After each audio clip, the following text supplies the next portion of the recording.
Howdy Moz fans, and welcome to another edition of Whiteboard Friday. Today I'm going to talk a little bit about influencer marketing in particular. And I know I've heard skepticism from many marketers, especially sort of hardcore SEO folks who are going, well, influencer marketing through things like Twitter or Facebook or Google Plus or outreach, these kinds of things, is this really necessary? Why am I doing it? My customers are not necessarily on these platforms. They're not necessarily influencers. What's the point? I'll try and walk you through that. So first off, your target customers do exist somewhere, right? And they might be very hard to access. They could be, not on any social networks. And even if they are on social networks, they might not follow you on those places. They're not subscribed to your blog or to the places where you guest post articles or the places that are mentioning you right now. But, and this is a big one, they do have ways of getting information. They have ways that they're learning about whatever professional or personal interests they have. And that usually leads into some form of influencer. Now, even before the internet existed, there were journalists and writers and thought leaders, and those have continued in the web era and certainly have evolved dramatically and become a much bigger field in the era of social media. But these influencers, these people who write for big publications, own their own properties, have a big following, they are almost certainly directly or indirectly influencing this group of customers that you're trying to reach. You need only figure out who they are and how to reach them. The interesting thing about influencers is they need new, unique content to share all the time. All the time, every day, right? Influencers wake up and they're thinking to themselves, gosh, what is it that I'm going to share today? How am I going to continually grow my brand and add value to my audience and be on the leading edge? Because if I'm not, I'm losing out in relevance to someone who is building that audience. And these folks definitely, to almost 100%, definitely use social media. At the very least, they're using Twitter, which is sort of an interesting one because Twitter is used, according to the latest Pew research, by only around 19-20% of online Americans. But for the influencers group, it's 99 out of 100. And the reason being because Twitter is really a platform for influencing, growing influence, gaining that thought leadership and authority. And so even folks who are very old school, sort of old media folks, they have Twitter accounts and they are using them.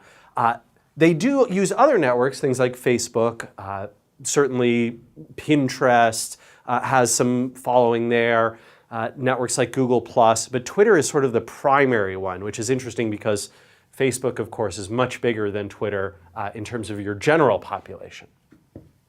These influencers have two special powers. Number one, they can amplify social reach to your audience. Meaning, if you share something on a Twitter, a Facebook, a LinkedIn, a Google Plus, a Pinterest, a Reddit, a StumbleUpon, whatever network you might be using, the influencers on those networks have the ability to help amplify that reach. You might reach your audience of a few dozen or a few hundred. They'll have it reach thousands, many thousands, potentially hundreds of thousands or millions.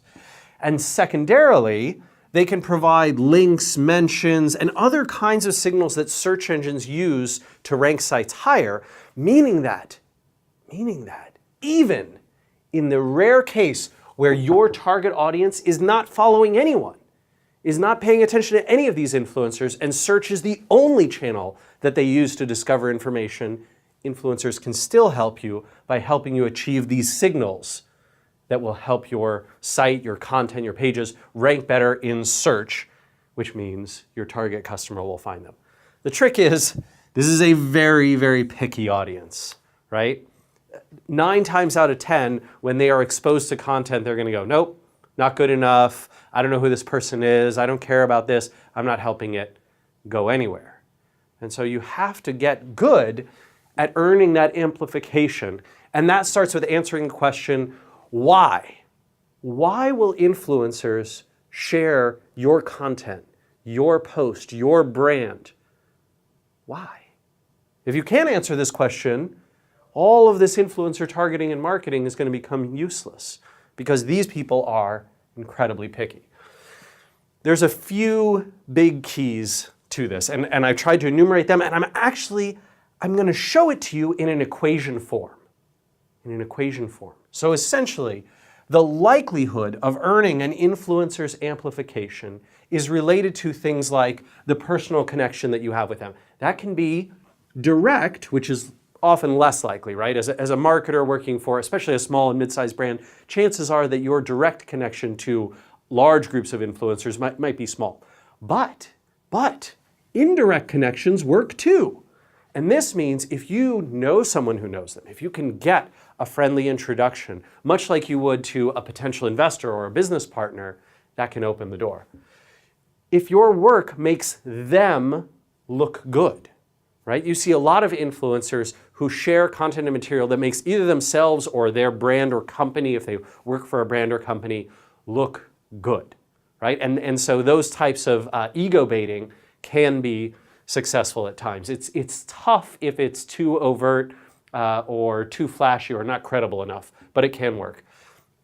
If the sharing that you're requesting that they do, the linking, the amplification of whatever kind, can bring them large amounts of their own amplification, right? So if I say, hey, Seth Godin, I'd really love if you shared this on your blog, and I know that when Seth does share something on his blog, it will also go out to many, many people on Twitter and over other social networks.